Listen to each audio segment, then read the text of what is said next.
Bonjour à tous et bienvenue sur la chaîne WinDev Nurse. Aujourd'hui, une nouvelle vidéo sur les graphiques dans WinDev. Alors avant d'aller plus loin, si vous aimez mes vidéos, eh bien abonnez-vous, mettez-moi un petit like si la vidéo vous plaît. Et puis ce que je vais faire, c'est vous montrer aujourd'hui comment en fait utiliser un fichier de données pour remplir un graphique eh bien, en fait, en lisant chaque ligne du fichier de données et en pouvant aller alimenter ce graphique et le construire à travers ce fichier. Alors, c'est une situation que j'ai connue personnellement lorsque j'ai développé des logiciels et je me suis un petit peu cassé la tête. Je vais vous montrer un peu la solution que j'ai trouvée. C'est une solution, il y en a probablement d'autres, mais du moins, elle marche. Donc, on va passer sur le projet qu'on a vu à la dernière vidéo. Et puis on va ensuite voir comment faire ça. Allez, voilà, à présent on est sur mon PC, je reprends exactement la même fenêtre que le cours précédent. Rappelez-vous, hein, on construisait en fait un graphique par programmation dans une fenêtre en cliquant sur un bouton dessiner. Alors j'ai pas vraiment changé beaucoup de choses par rapport à la dernière vidéo. La seule chose que pour le moment j'ai rempli, en fait, que j'ai rajouté, c'est j'ai rempli les catégories par mois. Vous voyez ici, j'ai rajouté pour chaque catégorie de 1 à 12, eh bien chaque indice de catégorie représente un mois de l'année, bon, respectivement de janvier à décembre. Alors, le titre du graphe, vous voyez, je l'ai programmé, hein, donc on est sur les chiffres d'affaires. On met une petite légende ici et puis on remplit les étiquettes de la légende. Et ce qu'on faisait la semaine dernière, eh bien en fait, on lisait un fichier de données pour remplir ça. Alors la question, c'est finalement, bon là c'est très bien, on a bien rempli le fichier de données. Je vais vous le remontrer. Donc ça représentait en fait les chiffres d'affaires. euh, voilà, non, c'était dans la partie banque. Ça vous montrait en fait, voilà, les dépôts qui avaient été faits, vous voyez, hein, donc avec des dates en septembre, en octobre et en novembre, respectivement 2020 et 2021.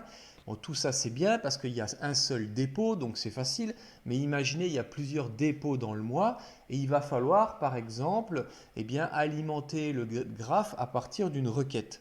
Alors bien sûr, ce que nous on veut, c'est exactement le graphe que je vous ai montré précédemment. C'est-à-dire qu'on veut une répartition par mois et ensuite on veut voir eh bien, différentes couleurs par année et en fonction des mois de l'année. Alors ça, pour faire ça, alors il y a une petite technique qui existe, c'est qu'on peut passer en fait par un fichier temporaire qu'on va créer et ensuite on va alimenter ce fichier par une requête et ensuite ce qu'on va faire, eh bien, on va aller lire le fichier qu'on vient de remplir pour aller remplir le graphe. Alors on va faire ça ensemble. Donc première chose, on va créer le fichier temporaire, bien sûr. Donc là, je vais créer un nouveau fichier donc que je vais appeler graphe, graphe création. Voilà. Donc c'est un fichier tout simple. Parfait. Donc il est en HFSQL classique. Et puis là, on va mettre les rubriques. Alors, je laisse pour le moment, en fait, l'identifiant qui a été créé, parce que finalement, il ne va pas être très important pour la lecture. Et tout ce que je veux savoir, en fait, moi, c'est de quelle catégorie on parle, c'est-à-dire de quel mois on parle, et de quelle série, c'est-à-dire de quelle série, de quelle année. Pour bien recentrer ces termes, je vous invite à regarder la vidéo précédente. Donc moi, je vais créer par exemple une notion qui va s'appeler ma série.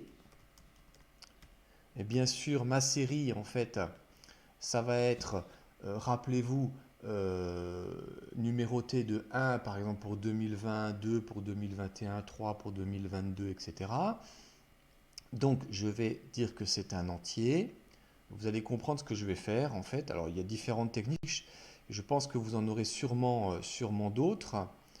Donc voilà, donc là je mets un entier à deux chiffres parce qu'il y a 12 mois, il y aura que 2 années d'études, excusez-moi. Donc s'il y en a plus, bon, bah, vous pouvez sécuriser les choses en mettant peut-être 3 années, 3 jusqu'à 100 ans, excusez-moi.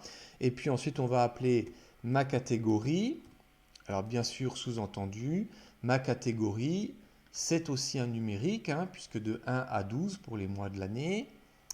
Donc hop, je mets là, ici, un entier à 2 chiffres.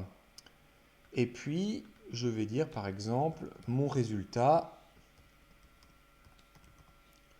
Bon, là, ce sont des dépôts, donc on peut très bien rajouter un monétaire. Alors, hop, où il est ici. Voilà, puisqu'on parle des dépôts entre deux périodes. Alors, donc là, mon fichier est bien créé. Et en fait, je vais aller alimenter ce tableau par une requête. Très bien. Donc là, on change la structure.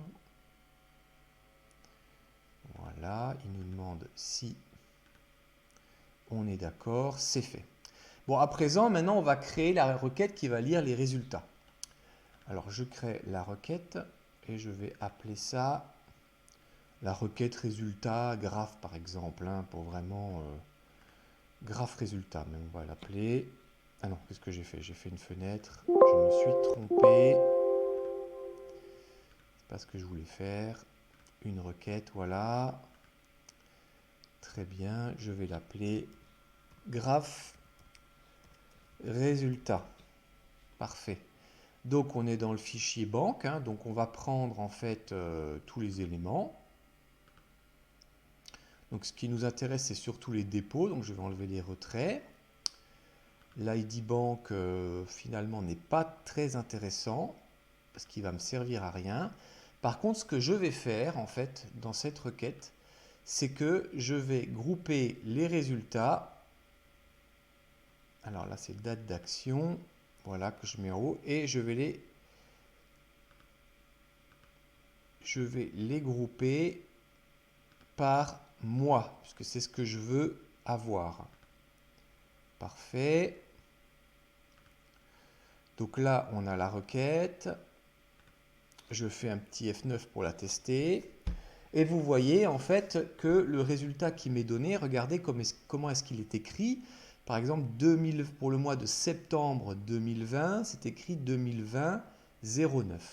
Ensuite, vous avez 2020-10, 2020-11, etc. Ça sous-entend que, par exemple, le résultat de janvier 2020 serait écrit 2020-01. Et là, on a les montants des dépôts.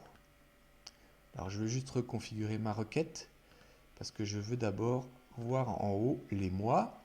Et ce qu'on va faire, on va trier ça par ordre croissant, c'est-à-dire du mois le plus petit vers les plus anciens. Donc ça, c'est en fait simplement pour avoir un peu un tri qui soit à peu près cohérent dans la requête. Vous voyez, donc là on part de septembre 2020, octobre 2020, novembre 2020, et etc. Voilà. Alors s'il y avait eu d'autres mois, et bien sûr, on aurait pu très bien voir les deux autres mois de l'année. Donc là, je sais qu'il y a les résultats pour 2020 et 2021. Et maintenant, on va retourner dans ma fenêtre, pardon, où en fait, je vais dessiner l'histogramme. Et bien là, on va un petit peu modifier le code. Donc, c'est-à-dire qu'on ne va pas toucher au titre de l'histogramme, on ne va pas toucher à la légende, mais on ne va pas non plus changer les étiquettes de série, puisqu'on sait qu'il y a 2020 et 2021. On ne va pas non plus modifier la base du graphique avec les catégories classées par mois de janvier jusqu'à décembre, mais par contre, c'est lors du remplissage des données qu'il va y avoir des étapes supplémentaires. Alors par exemple, dans un premier temps, nous avons créé un fichier de données et on va remplir le fichier de données. Alors, pour remplir ce fichier de données, ce que je vais faire, je vais d'abord exécuter ma requête. Donc, c'est la requête graph résultat.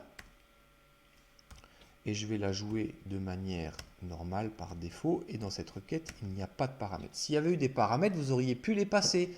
Vous auriez très bien pu dire que vous voulez le résultat entre deux dates exclusivement. Alors, quand cette requête est jouée, ce qu'on va faire, c'est qu'on va lire tous les résultats de la requête Donc là, on fait appel à la fonction pour tout. Pour tout, je vous le rappelle, ça permet de lire ligne après ligne les résultats de cette requête. Et ce qu'on va faire en lisant les résultats de la requête, eh bien, on va prendre ce résultat, on va le déconcaténer pour aller remplir en fait le fichier de données. Alors, dans le résultat de requête, rappelez-vous, nous avons deux valeurs qui nous intéressent. Alors, je le reprends ici, qui étaient les dépôts et les mois. Alors, rappelez-vous, lorsqu'on fait jouer cette requête et quand on lit les mois, le résultat est donné sous la forme année 4 chiffres suivi du mois en 2 chiffres. Janvier 01, décembre 12 à la fin. Donc ce qu'on va faire, eh bien, on va déconcaténer eh bien, le résultat du mois. Alors, ce que je vais faire, je vais ici créer des variables. Alors, je vais par exemple créer une variable qui va s'appeler, on va dire, ma catégorie.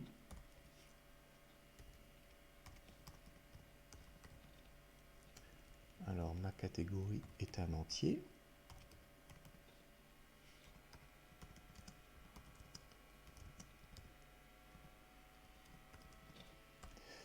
Et on va aussi créer aussi ma série qui est un entier.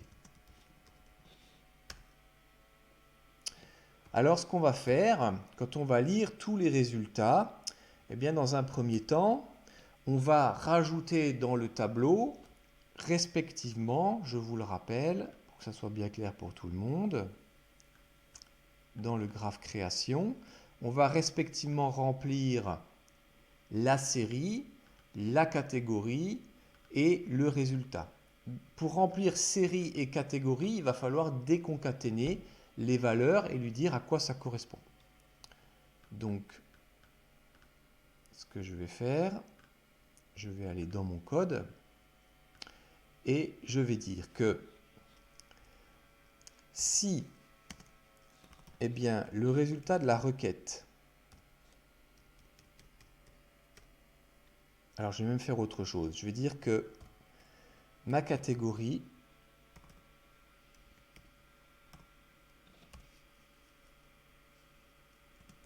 égale eh bien, le résultat de la requête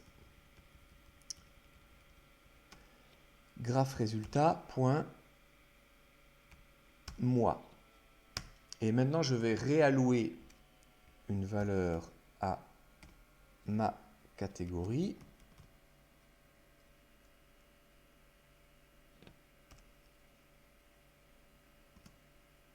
Alors, je vais même dire ça autrement, je vais même faire plus simple. Je vais dire que c'est égal à la droite de la requête graphe résultat.mois. Donc, partie de droite, on prend les mois. Et sur une longueur de 2. Et ce que je vais faire, je vais dire que dans mon fichier graphe création, la valeur ma catégorie maintenant est égale eh bien, à ma variable ma catégorie. Donc ça c'est la première chose. Et puis je vais maintenant remplir eh bien, ma série. Alors ma série c'est 2020 ou 2021. Donc je vais ensuite dire que si on va imaginer la gauche de requête graphe résultat.mois, c'est-à-dire sur une longueur de 4, rappelez-vous c'est l'année, égale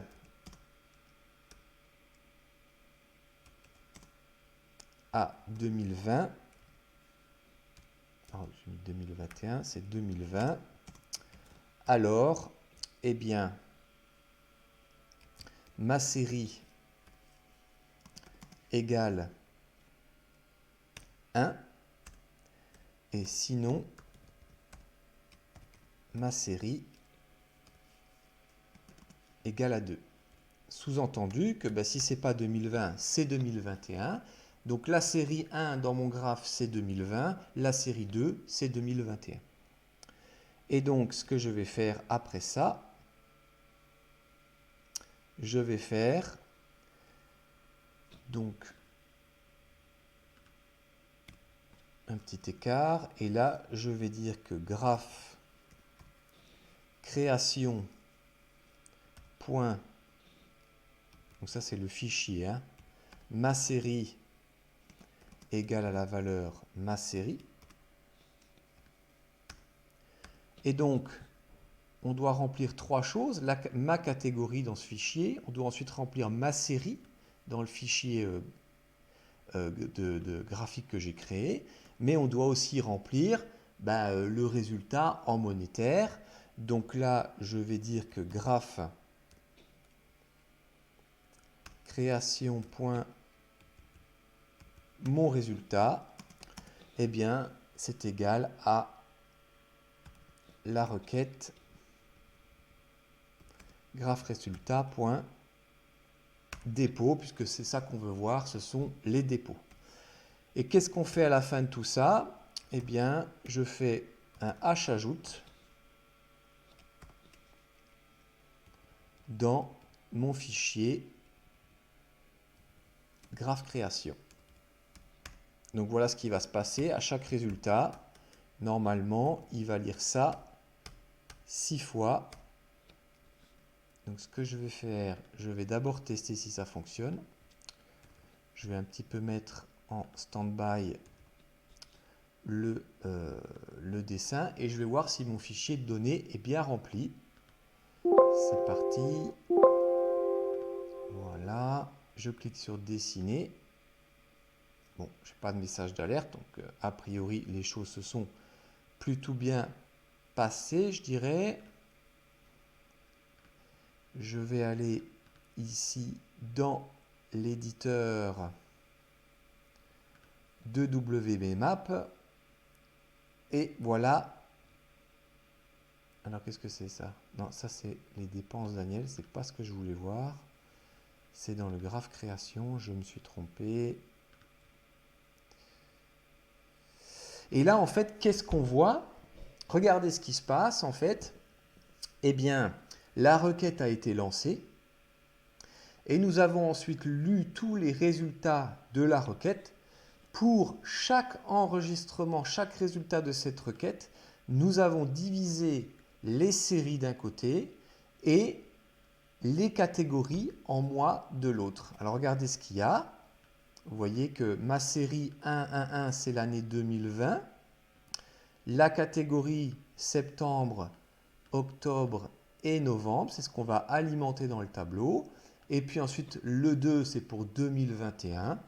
Et là, en fait, on a alimenté les résultats. Donc, pour le moment, la requête fonctionne bien et elle remplit bien le fichier de données. Donc, dernière étape, ce qu'on va faire maintenant, on va lire le fichier de données pour alimenter le graphe. Alors, allons-y.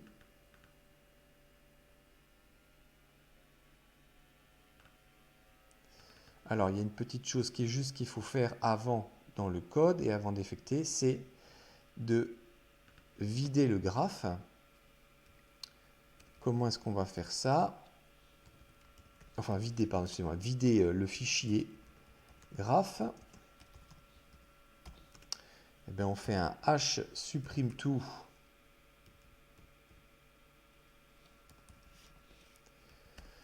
dans le fichier graphe création. Comme ça, on repartira à 0 parce que maintenant, si je relance la requête, les valeurs vont s'ajouter. Donc là, il faut vider le fichier de données et le réalimenter à chaque fois. Et ensuite, en fonction des données qui ont été remplies, remplir le graphique par programmation.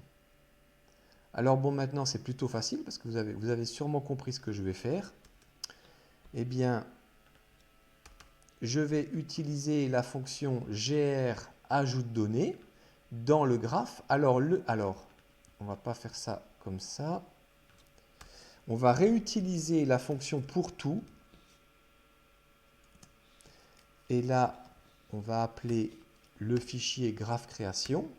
Donc pour tout graphe création, c'est gr ajoute données. Dans le graphe histo programmation, le numéro de la série, eh bien, on le connaît, c'est graphe création.masérie. C'est ce qu'on vient de remplir dans le fichier de données. Et puis ensuite, on fait graphe pour l'indice. Et là, en fait, on parle de mois. Donc là, c'est graphe création. Point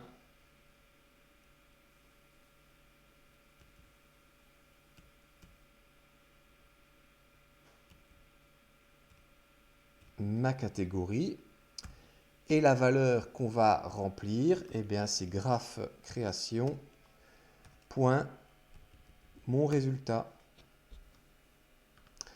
On va faire ça pour toutes les lignes dans le fichier. Et ensuite, on fait un grdessine. Allez, c'est parti. On y va. Faisons le test. Et voilà.